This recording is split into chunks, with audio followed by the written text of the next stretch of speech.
Hello, good afternoon. Today I'm going to talk about sheltered instruction, which is a teaching technique for bilingual education. With the application of these techniques, professors will achieve language proficiency, academic skills, and content language. Sheltered instruction is also known as Shelter Integrated Operational Protocol. And in order to accomplish this, several steps must be followed. For instance, lesson preparation, building background, comprehensible input, strategy, review and evaluation, practice and application, lesson delivery, and interaction. In simple words, for sheltered instruction, a professor should ask himself, who am I teaching? What am I teaching? Who will I teach it?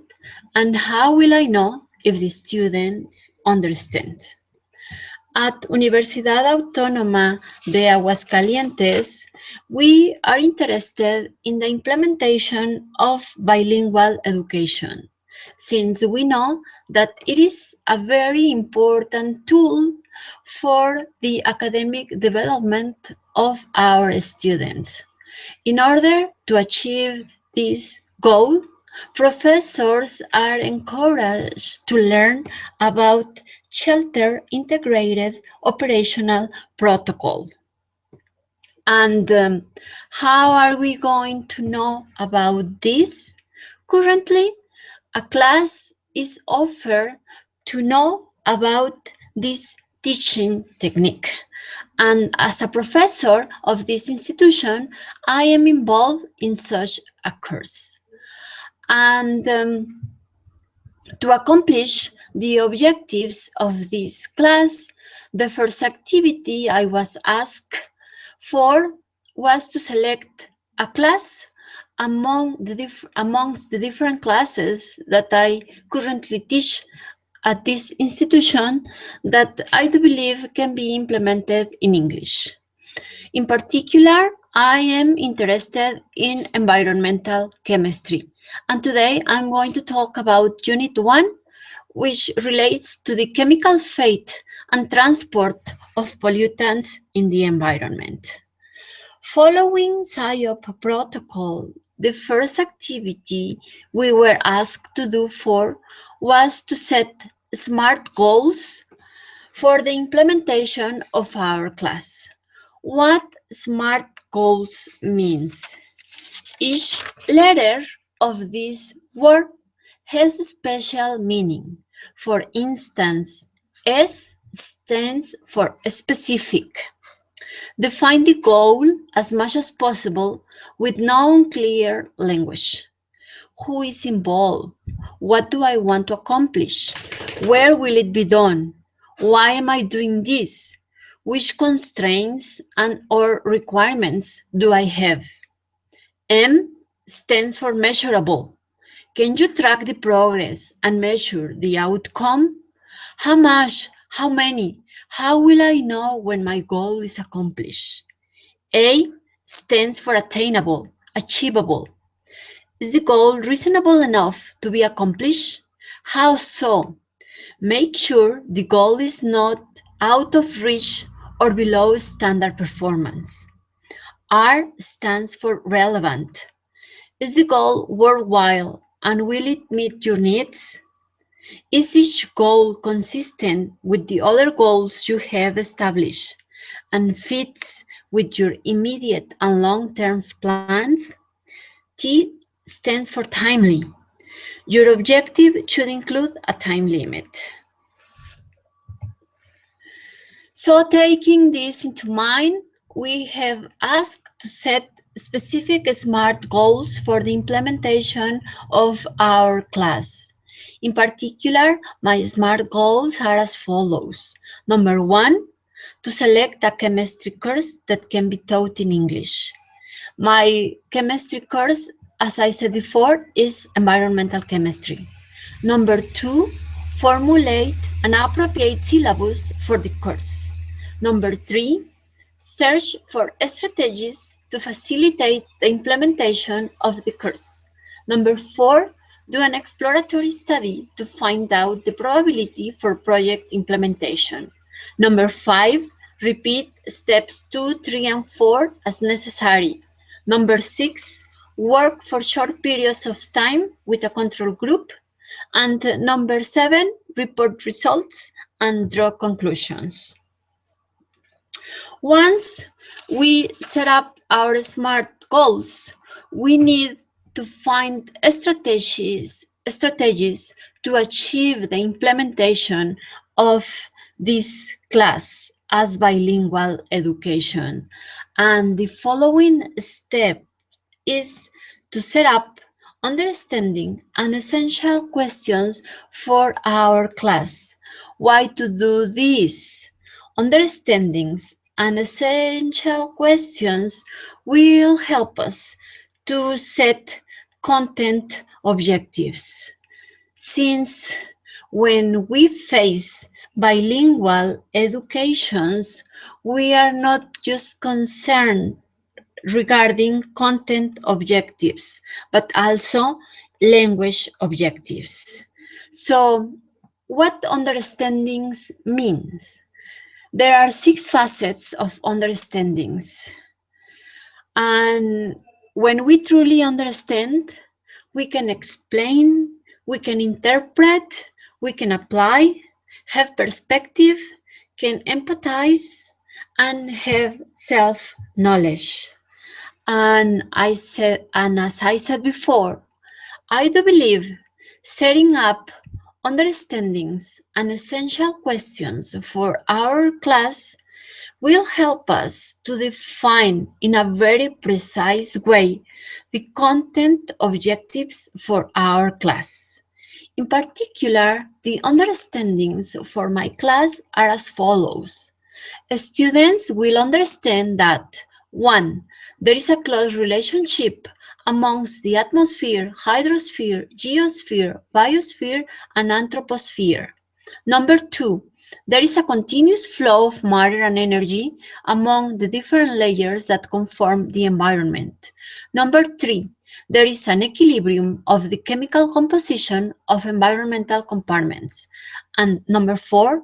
The anthroposphere breaks the natural equilibrium of the environment. Essential questions. Number 1. How are interconnected the different components of the environment? Number 2. Which are the main mechanisms that control the flow of matter and energy among the environmental compartments? Number 3. How the environment reestablishes chemical equilibrium. And number 4. How and to what extent the anthroposphere breaks natural equilibrium of the environment.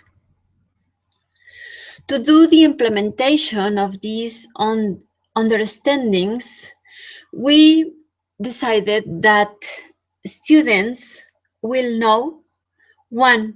Fundamental concepts of environmental science, natural history, ecology, chemistry, environmental chemistry, and toxicological chemistry. Number 2, the natural composition of the atmosphere, the hydrosphere, the geosphere, and the biosphere. Number 3, the integration of the anthroposphere into the total environment. Number 4, the human impact and pollution of the environment. And number 5, the chemical fate and transport of pollutants in the environment. And after that, students will be able to, 1, describe the fundamental concept that support environmental chemistry. Number 2, formulate real scenarios regarding the main components of the environment within their communities. And number 3, identify the main pollution problems within their communities. Once we have set up contents objective, we also have to set up language objectives. And as a first step to achieve language objectives, we have to find or to select some keywords that students must know in order to achieve content objectives. And for this particular class, some of these keywords are as follow: pollutants, atmosphere, hydrosphere, geosphere, volatile organic compounds, etc. Once we have set up content objectives and language objectives and following up SIOP protocol, we need to do the implementation of this class. And in order to do this, we have to use some strategies. And one of these strategies is to connect the background of the students, what they already know about this class, with the contents of this particular class. And following this approach, we can tell students that some facts that they already know are air pollution, water pollution, and soil pollution. And taking into account that knowledge, they should know that air pollution, water pollution, and soil pollution are related, and pollutants move across the different compartments of the environment. And within the movement, they may suffer some transformations. And so, within this class, we are going to know the chemical fate and transport of pollutants into the environment. Of course, there are many strategies that we are going to learn following SIOP protocol, and they will help us to plan, and they will help us for lesson preparation and many strategies for the implementation of bilingual education. These courses have also helped me to identify my strengths, my weaknesses, and to seek for opportunities and treats as a professor.